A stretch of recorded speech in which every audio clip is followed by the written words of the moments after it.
이제 제안받고 거절했던 제일 근본적인 이유가 저도 이제 벤처 기업가로서 스스로 혁신도 해보고 여러 저 실리콘밸리의 기업부터 많은 사례들, 혁신하는 조직들 사례들을 많이 봤습니다. 근데 공통적인 게 혁신에 성공하는 그 저기 조직은 반드시 그 리더가 혁신에 대한 구체적인 아이디어와 의지를 가지고 할 때만 성공을 했고, 만약에 그 리더가 직접 하지 않고 혁신 또 전문가들 많지 않습니까?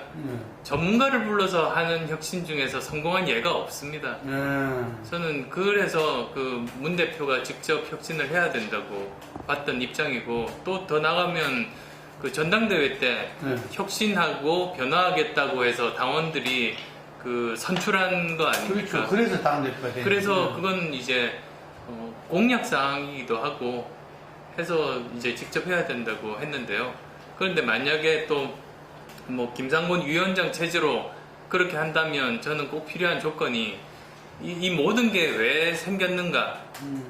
근본적으로 보면 그 4.29 재보궐선거 패배 책임을 지기 위해서 아닙니까? 근데 만약에 그 4.29 선거에서 그 승리를 했다고 해도 혁신을 해야 되는 건 여전히 또 당대표의 몫입니다. 그러니까 그냥 단순히 그 내가 책임지기 위해서 혁신하겠다고 하는 건 그건 책임에서 못 미칩니다. 오히려 한 걸음 더 나아가야죠. 그래서 아예 정말로 전권을 다 주고 거의 그대로 이제 혁신위원회에서 하는 안대로 따르겠다고 할 때 그러면 이제 그 혁신위원회 성과를 기대해 볼 수 있는 거 아닌가, 그런 조건들 하에서만 가능한 것 아닌가 생각합니다. 저도 사실 뭐 당에서 이렇게 직접 경험하면서 뭐 짧은 기간이긴 합니다만 그 정말 많은 모습들을 보고 경험했던 것 같습니다. 그래서 2년 반 동안 거의 저는 한 20년 지난 것 같다는 생각도 들 정도인데요. 한편으로 보면 그 한국 정치 현실 속에서 그 어떤 일을 이제 추진하려고 할 때 어떤 기득권 세력들이 어떤 방식으로 반발을 하고 이걸 어떻게 뚫고 나가서 관철시킬 수 있는지에 대해서 이제는 제대로 잘 파악한 것 같습니다.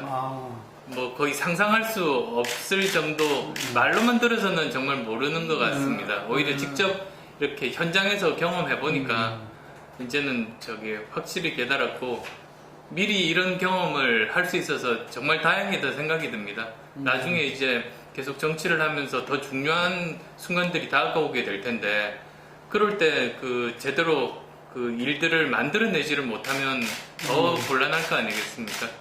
그래서 일찍 이런 경험하기 다행이다 생각합니다. 그 사실 지금도 같은 결정을 했을 거라고 저는 생각합니다. 왜 그러냐면 뭐 그 일단은 그 서울시장 양보했었던 때는 그 제가 꼭 정치를 해야 되겠다는 그런 생각은 없었습니다.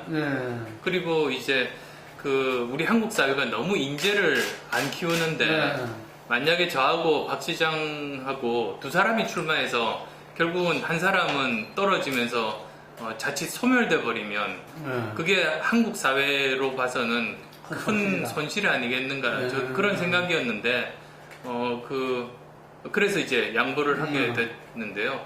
대선 때 양보했던 거는 그 역사의식 때문입니다. YS와 DJ가 끝끝내 서로 양보를 하지 않다가 결국은 그 대선에서 지고 그래서 3당 합당이 된 거 아니겠습니까? 그래서 지금 현재 우리가 살고 있는 대한민국의 정치 지형이 그 일로부터 이제 기인을 했습니다.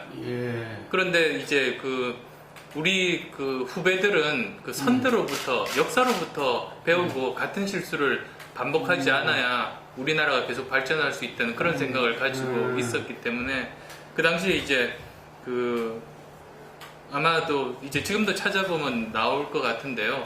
바로 그 당시에 이제 뭐 문재인 그 당시 후보가 3자 대결 가겠다고 그렇게 이제 인터뷰 여러 곳에서 나왔습니다. 그래서 저는 그거 보면서 그렇다면 나라도 내려놔야 되겠다. 그게 역사에서 배우는 것 아니겠는가, 그런 생각이었는데요. 사실은 그거는 제 평생 가장 힘든 결단이었습니다. 어떻게 보면 그렇게 한 300여 명 정도 캠프에서 다 모여 있고 가장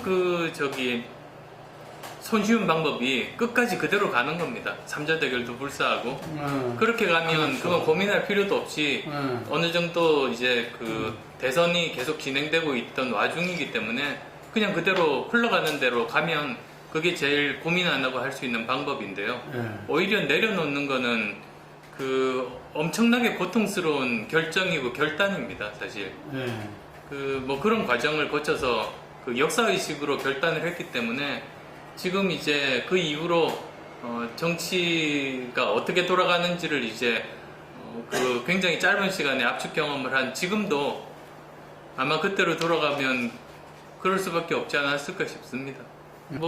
중요한 순간마다 사실은 저는 큰 결단들을 해오면서 사실 살아왔습니다. 그 이전에도. 그 이전에도 예를 들면 이제 의사로서의 길을 포기하고 미래가 사실은 불확실한 벤처기업을 창업했다든지 또는 편하게 제가 계속 있을 수 있는 제가 창업한 회사를 스스로 나와서 이제 교수의 길로 왔다든지 정치의 길로 온 것도 사실은 마찬가지입니다. 큰 결단을 해왔었는데요.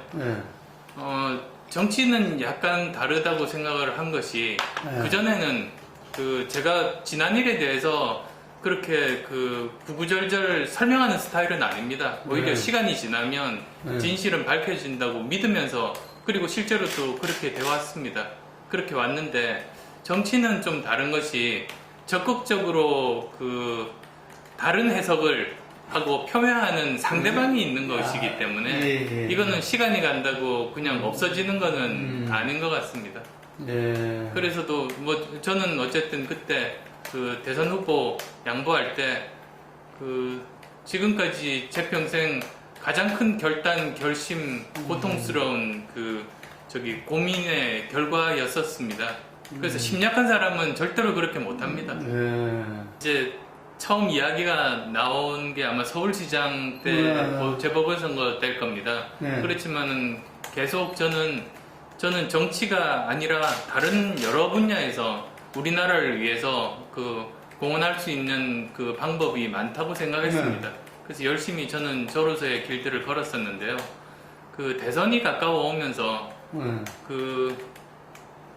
아주 오랫동안 열망들이 식지 않고 계속 있었습니다. 그리고 또 어떤 분들은 제가 대선 출마하지 않으면 원로분인데요. 그러면 역사의 죄인이라는 말까지도 하셨었고 아마 다들 기억하실 겁니다. 그때 또 아예 한국에서 못 산다, 외국 이민 가라, 그런 분들도 계셨는데요. 근데 그런 일부 사람들의 그런 의견보다 저를 이제 고민에 빠뜨리게 만든 것이 오랜 기간 지속된 국민들의 열망, 정치가 좀 바뀌었으면 좋겠다는 열망이었습니다.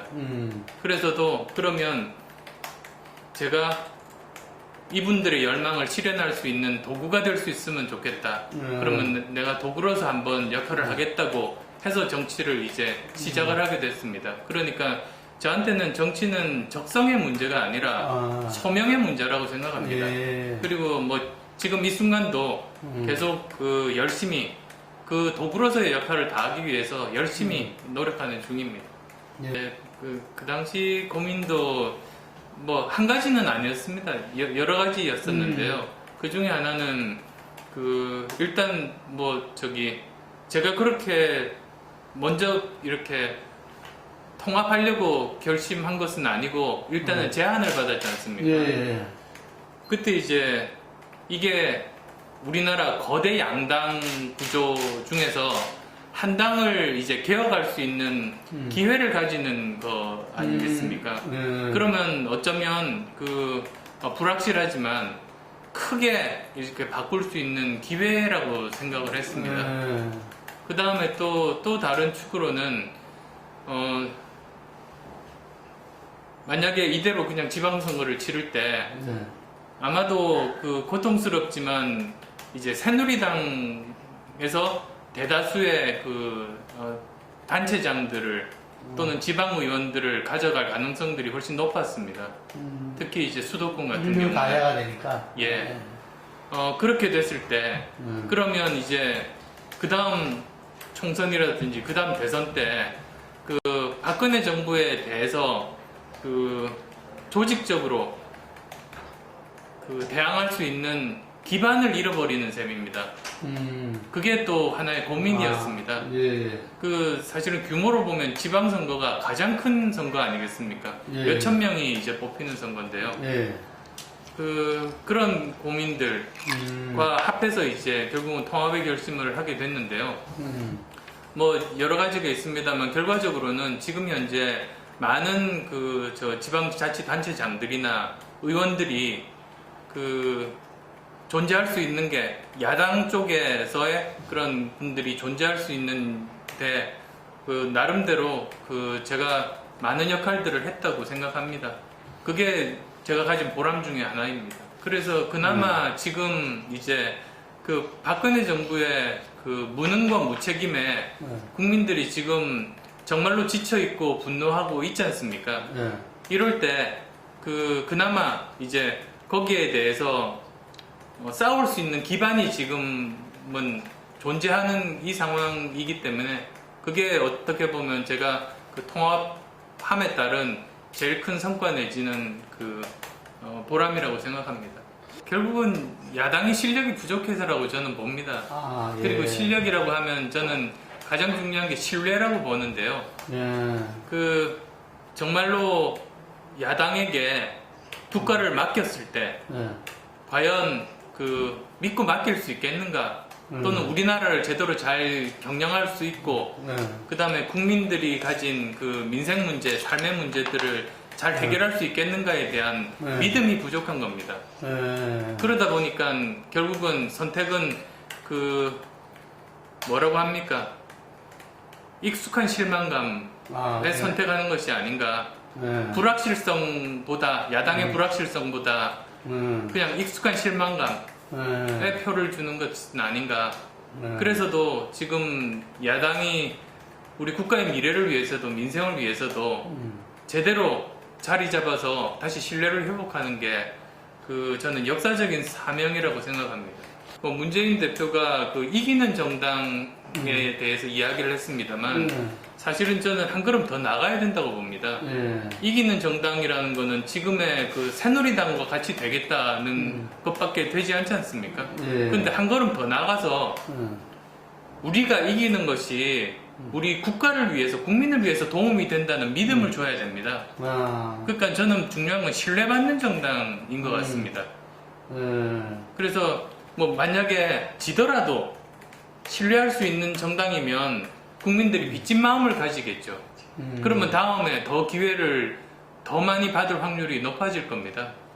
그래서도 우리가 이렇게 그 민생 문제들 잘 책임지고 잘 하겠다. 우리는 그뭐 개개 구성원들이 정치적인 이익 내지는 사익 추구하는 것이 아니라 우리가 전체로서 정말 공공성 확보에 최우선적으로 우리 모두 그 봉사하겠다. 그런 믿음들을 국민들에게 줘야 됩니다.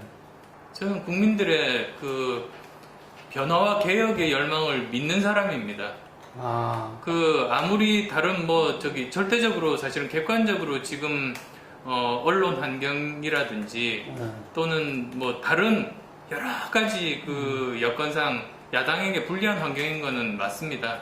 근데 그러함에도 불구하고 항상 그 민심을 이길 수는 없다고 생각합니다. 우리 역사를 보더라도. 그래서 지금 현재 어느 때보다 국민들이 변화와 개혁의 열망이 굉장히 높습니다. 그래서 만약에 그것을 이룰 수 있다는 믿음만 심어준다면 저는 아무리 그 저기 여러 가지 여건이 부족하더라도 저는 승리할 수 있다고 봅니다. 국민들이 힘을 실어줄 것이라고 봅니다. 그 뭐 꼭 제 이름 붙은 현상이 아니라 국민들이 변화에 그렇죠. 대한 열망은 정말 어느 때보다도 더 높아졌다고 봅니다. 특히 작년에 그전보다도 더 높아졌다. 예, 더 높아졌다고 봅니다. 대선 때보다, 지난 대선 때보다. 지난 대선 때보다 저는 훨씬 더 높다고 봅니다. 특히 이제 그 작년에 세월호 참사 그리고 이번에 이제 메르스 사태까지 가면서 그 정말 무능하고 무책임한 정부에 엄청나게 많은 실망을 했지 않습니까? 그리고 그 미래에 대한 희망도 가질 수 없습니다.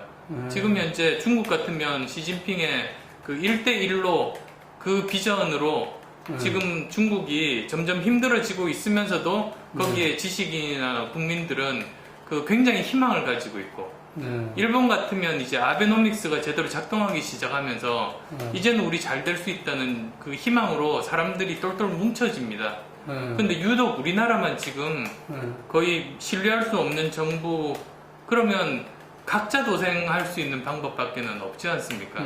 이렇게 다 뿔뿔이 흩어져 있는 이런 상황을 그 바꾸지 않으면 우리 모두 공멸할 수밖에 없지 않는가. 저는 그게 거대한 민심의 흐름이라고 봅니다.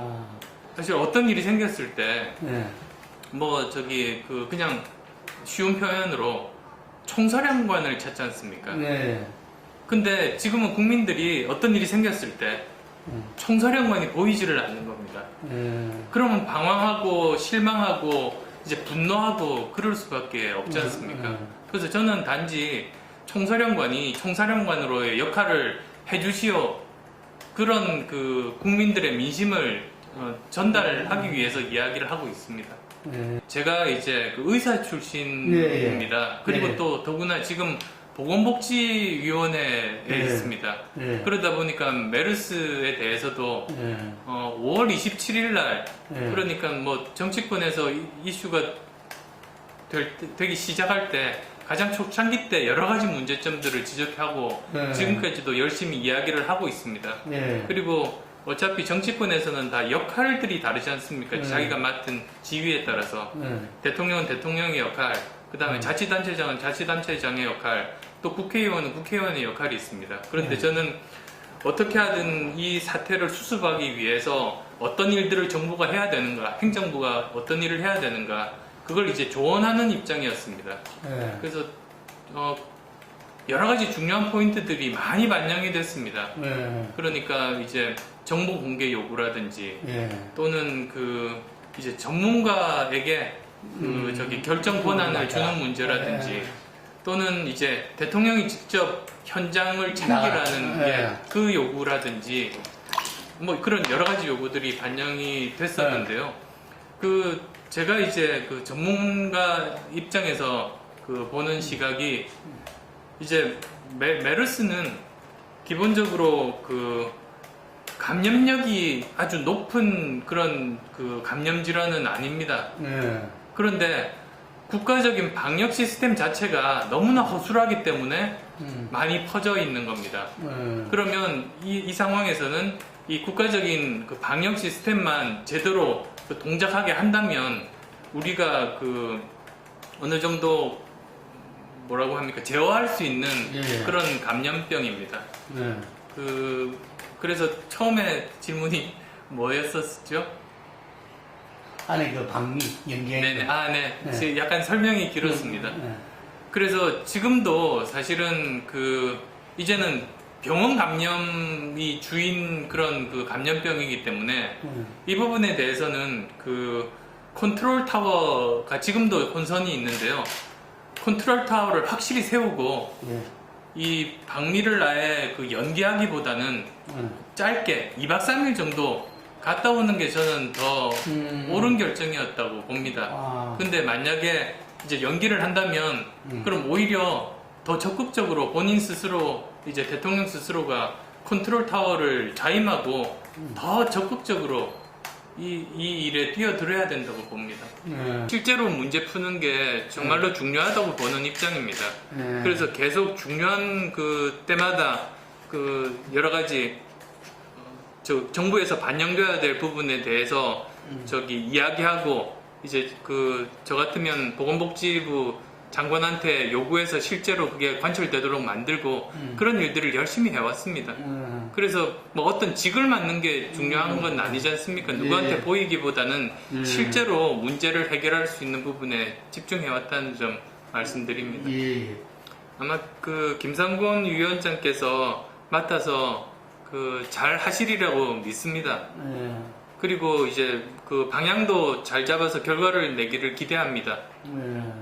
그리고 이제 첨언하자면 저는 그 혁신위가 공천 문제에만 집중하지 않았으면 좋겠습니다. 아, 예. 정말로 중요한 건 그 사실 저 국민들 입장에서는 약간 속된 표현으로 어떤 놈이 공천받든 상관없습니다. 그 야당이 전체적으로 그 신뢰받을 수 있는 정당인가 아닌가 그게 중요합니다. 그 중에서 공천은 일부분입니다. 예. 그러면 뭐 어떻게 해야 신뢰받을 수 있는가? 여러 가지 다양한 부분들이 있지 않습니까? 예. 뭐 예를 들자면 우선은 국민의 민심을 정확하게 파악할 수 있는 능력도 필요하고, 그 다음에 이제 그 어떻게 하면 새로운 인재들을 영입할 수 있는지에 대한 체계가 또 필요하고, 그리고 이제 사람들이 필요로 하는 그 문제들을 해결하고 정책으로 만들 수 있는 그런 능력들도 필요하고, 이런 부분들을 국민들에게 제대로 의사소통할 수 있는 그 체계나 인재 풀들도 필요하고, 이런 뭐 여러 가지가 다 모여야 결국은 신뢰받을 수 있는 정당이 되지 않습니까? 그 중에서 공천은 한 부분입니다. 그래서 저는 이 혁신위원회가 이런 당의 전반적인 정당 개혁 쪽으로 좀 더 광범위하게 보면 좋겠다는 그런 생각을 가지고 있고요. 또 이제 두 번째로는 실행에 옮기는 겁니다. 이미 그 안은 다 나와 있습니다. 지금은 새로운 안을 만들기보다 오히려 그 다양한 안들 중에서 어떤 것을 선택할 거냐, 어떤 것에 우선순위를 둘 거냐, 이제 그 문제 아니겠습니까? 그래서 새로운 안을 만들고 제도로 해결하려고 하지 말고, 이걸 제도화하면 모든 일을 다 했다고 생각하지 말고 실제로 실행에 옮길 수 있도록 저는 실행이 그 혁신의 키라고 봅니다. 아, 예. 그 다음에 이제 세 번째로는 이제 여러분들이 언급하는 이 계파 문제. 네. 그래서 지금의 그 이런 계파 구조의 갈등 구조를 어떻게 하면 혁신 대 비혁신 구도로 바꿀 거냐. 그래서 뭐 저기 이런 계파 저런 계파들끼리 싸우는 그런 그 대결 구도의 야당을 네. 사실 보면 한 계파 내에서도 혁신적인 사람도 있고 안 그런 사람도 있고 또 다른 계파도 마찬가지로 거기도 혁신적인 분이 있고 그렇지 않은 분이 있습니다. 그러면 이 중에서 여러 계파에서 혁신적인 분들을 다 모아서 이 힘으로 당 전체를 혁신하는 방향으로 개혁하는 그런 일종의 전선을 다시 짜는 게 저는 혁신위원회에서 정말로 중요하고 관심을 가져야 될 부분이라고 봅니다. 원래 처음 이제 혁신위원회를 만들 때 인선을 포함해서 전권을 혁신위원장에게 주기로 했지 않습니까? 예. 그래서 일단은 그 혁신이 성공할 수 있도록 기대하고 저는 지켜보는 입장입니다. 예. 그래서 지금은 위원들 인선만으로 판단하는 건 좀 빠르고, 예. 이제 거기서 어떤 안을 내놓고 어떤 안들을 실행에 옮기면서 결국은 그 계파 구도를 혁신 대 뭐 비혁신 구도로 바꿀 것인가, 이제 실제로 그 모습들을 지켜보고 판단하는 것이 좋겠다고 봅니다. 글쎄요, 뭐 리더십은 사실 워낙 뭐 여러 가지 광범위한 이야기여서요. 조금 전 말씀하신 이제 4.29 재보궐선거 공천 과정에 대해서만 이제 그 말씀을 드리면 4월 초에 제가 우려가 돼서 그 비서진을 통해서 전달했던 이야기가 있습니다. 제가 대표를 해보니까 작년에 그 대표를 이제 그만두고 나서 느낀 것이, 대표는 과정 관리자가 아니라 결과를 만들어내는 사람이다. 그래서 만약에 그 통상적인 과정으로 그 실패할 확률이 있다고 판단이 되면 그때는 과감하게 본인이 결정하고 결단해서 그것을 결과를 만들어내고 또 그 결과에 대해서 책임을 지는 게 대표 몫이라고 생각했습니다. 예를 들면 그 제가 대표였을 때 순천은 경선을 통해서 후보를 선출했습니다. 그런데 졌지 않습니까? 결과로 저는 이제 대표직을 내려놨습니다. 그러니까 그냥 단순히 경선을 통해서 했다고 대표가 책임 없는 건 아닙니다. 그래서 그런 이야기들을 이제 전달을 했습니다. 그래서 그 이길 가능성이 많다면 그러면 이제 그 경선도 좋지만 경선 결과로 혹시나 질 가능성들이 많아질 때는 결단은 대표의 몫이다. 그런 이야기를 아, 했었어요. 구체적으로 제시를 했네요. 예. 근데 이제 그게 제 경험을 통한 이야기였습니다. 예. 근데 지금 이제 우리 당이 처해 있는 상황이 원래는 정당에서 탄탄한 지지 기반 하에서 외연을 확대하면서 승리를 할 수 있는 것 아니겠습니까? 예. 근데 이제 지금 상황은 지지 기반 자체가 흔들리고 네. 오히려 외연 확장은 이제는 오히려 멈춰서 오히려 후퇴하고 있는 지금 그런 상황입니다. 진퇴양난입니다. 네. 그런데 결국은 광주 호남에서도 네. 열망은 변화하고 개혁해서 네. 지금 현재 정부에 대해서는 저는 여야 할 것 없이 진보 보수 할 것 없이 현재 박근혜 정부에 대한 실망감은 엄청나게 크다고 봅니다. 네. 그래서 정말로 무능하고 무책임한 이 정부를 바꿔야 된다는 정권 교체의 열망은 네. 어느 때보다도 큰데 네. 그럴 때 대안이 될 수 있어야 되지 않습니까? 네. 그래서 신뢰받을 수 있는 정당이 되는 것이 저는 목표가 되어야 된다고 봅니다. 그래서 네. 호남의 민심을 얻기 위한 방법이 따로 있는 것이 아니라 아, 오히려 정말 집권 가능하고 신뢰받을 수 있고 그래서 정권 교체할 수 있는 정당이 되는 것이 그게 오히려 저는 호남의 민심도 얻을 수 있는 저는 지름길이라고 봅니다. 네. 저는 중도표라고 보지 않습니다. 아, 예. 오히려 개혁의 열망을 음. 가진 분들이라고 봅니다. 그래서 이제 뭐 진보와 보수라고 한다면 뭐 어떤 일이 있더라도 진보 또는 보수를 지지하는 분들도 당연히 있지 않습니까? 우리 예. 사회에서. 그런데 진보 보수 생각과는 별도로 우리가 이대로 가면 안 된다. 끊임없이 개혁하고 변화해야 된다는 개혁적인 열망. 네. 그 부분들이 우리 사회를 역동적으로 만든다고 봅니다. 예. 그래서 저는 이분들이 꼭 중도라고 보지는 않습니다. 아, 예. 그래서 어떻게 하면 야당이 이 진보 보수와 상관없이 이런 개혁적인 열망을 가진 분들의 마음을 끌어올 수 있는가? 그러려면 우리 정당이 스스로 개혁하는 모습들을 보여야 됩니다. 예, 그리고 사실은 여러 또 학자분들 포함해서 많은 분들이 지적하는 부분이 중도가 양쪽 극단에 정확하게 중간 정도의 정책을 지지하는 사람이 아니지 않습니까? 보면 사람은 복잡해서 때로는 지그재그 예, 여러 가지 분야가 있는데 거기에 따라서 나는 예를 들면 경제 부분은 진보적인 것이 지금 맞다고 보지만 국방에 대해서는 보수적인 게 맞다고 본다. 이런 게 너무나 자연스럽고 오히려 저는 그런 분들이 많다고 봅니다. 근데 그분들을 이제 중도라고 부를 수 있는가라는 것에 대한 의문을 가지고 있고요.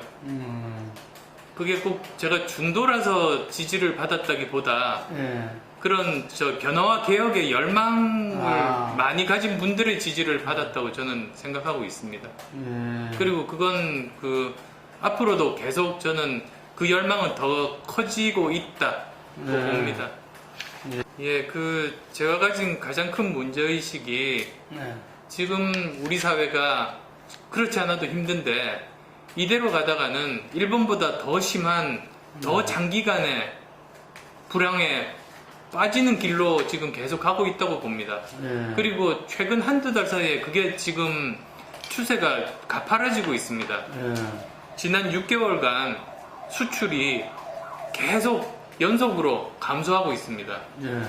그리고 또 지금 물가가 0%대 물가가 지금 5개월째 지속이 되고 있습니다. 그러니까 디플레이션 위험이 조금씩 높아지는 거죠. 근데 또 가계부채는 최근 통계가 4월달 통계가 나왔는데 한 달에 10조 이상 증가했습니다. 처음입니다. 이 통계 잡힌 이래로 이렇게 부채가 크게 급증한 일은 지금 처음인데요. 거기다가 또 미국은 하반기부터 금리 인상을 할 예. 생각이 많은 것 같은데요. 그렇게 애들 예측하고 있는데 예. 그러면 지금 현재 아마도 자본이 유출될 확률이 저는 굉장히 높다고 봅니다. 예. 이런 것들이 다 모여 있는 데다가 거기다가 이제 엔화 약세 추세 이게 우리나라 수출 경쟁력에 굉장히 치명적인 게 이제 가시화가 되고 있습니다. 예. 그리고 뭐 이런 것들을 다 종합해 보면 지금 올해 3%대 성장은 이미 불가능한 거 아닌가. 예. 2%대 어쩌면 거의 최악의 시나리오는 2% 초반대 정도 밖에 성장을 못하면 엄청나게 고통스러워집니다. 예. 이런 것들이 우리 앞에 놓여 있는데 과연 탈출구가 있는가? 저는 찾았다고 봅니다. 네. 저 방법이 있습니다. 예. 그런데 단 중장기적인 구조 개혁이어서 네. 단기간 굉장히 고통스러울 수 있습니다. 그래서 지금은 이제 그걸 공정성장론이라고 제가 이름을 붙였습니다. 예. 그래서 이제 성장할 수 있는 부분들을 다 찾은 겁니다. 예. 구조개혁을 통해서 우리는 성장할 수 있고, 예. 그리고 이제 그 중장기적인 구조개혁의 결과로 우리는 다시 그 성장할 수 있습니다만, 단기적인 고통들은 이제 재정을 통해서 고통을 경감시키는 방법을 병행해야 된다고 보는데요. 우리가 성장할 수 있는 부분들이 저는 크게 세 가지로 봅니다. 예. 하나는 산업계 구조개혁, 두 번째는 그 신산업 전략, 그 다음 또 세 번째는 북방 경제를 통해서 우리가 성장을 이런 세 축을 병행하면 할 수 있다고 보는데요. 산업계 구조개혁은 이런 겁니다. 대기업은 대기업대로 이제는 글로벌 전문 대기업으로 변화해야 되고, 중소기업들은 독일의 히든 챔피언 같은 그런 경쟁력을 가질 수 있는 기업으로 변화해야 되고, 그 다음에 창업 기업들은 이제 미국의 그 벤처 생태계 같은 환경들을 만들어주는 것으로 그 성공 확률을 높여야 된다는 그런 생각입니다. 그래서 그 부분들에 대해서 사실은 지금 말씀드린 하나하나에 대해서 매달 토론회를 통해서 구체적인 그 컨텐츠들, 정책들까지 지금 이야기를 하고 있습니다. 그리고 이제 신산업 전략 부분은 여러 가지 산업 분야 중에서 IT 분야도 있고 바이오 분야도 있고 많은데, 항공우주 분야도 있고 환경 분야도 있고 어떤 분야에 투자해야 될지를 이제 정리를 한 겁니다, 국가에서.